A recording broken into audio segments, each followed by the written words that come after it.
Hey everybody, hopefully all of you are doing well and having a great week. Today I'm going to show you how to make some very easy and fudgy chocolate root beer float cupcakes. Let's get into this recipe. Alright, so in a medium saucepan over medium heat, I'm going to combine my butter, root beer, and cocoa powder. And we're going to give that a stir until everything is nice and dissolved. After I stirred everything together with my spatula to make sure everything was nice and combined, I did switch over to a whisk just to make sure I didn't have any lumps of cocoa powder.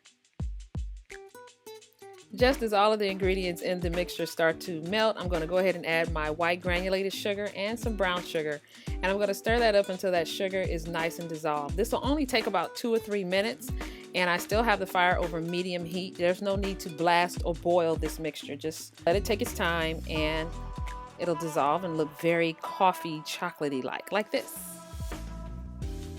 Once it's done, you're going to need to remove the mixture from the heat and allow it to cool for about 20 minutes or so. In the meantime, go ahead and get your dry ingredients together. We have some flour, baking soda, and salt, and I'm just going to whisk that together.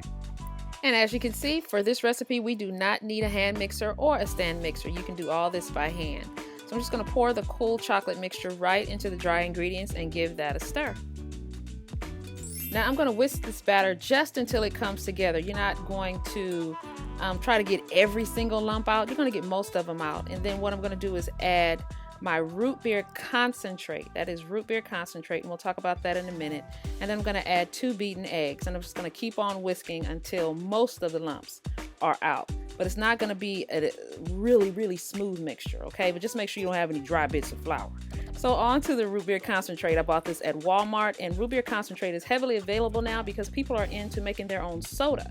So you can find it either online or at Walmart. After that, we're just going to put it in our muffin tins, about 1/4 cup for each cupcake. We're going to bake the cupcakes off at 350 degrees Fahrenheit for about 17 to 19 minutes. And then they're going to come out all nice and fudgy and chocolatey. One thing I discovered about root beer is that root beer makes chocolate taste more like chocolate, sort of like what coffee does to chocolate. Excellent ingredients to work with. And then I have some cocoa batons that of course I got from Trader Joe's, and they're actually cookies, and these just so happen to be chocolate filled, but you can use any kind of rolled cookie. And I cut these in half, and those are going to be the straw in the root beer float.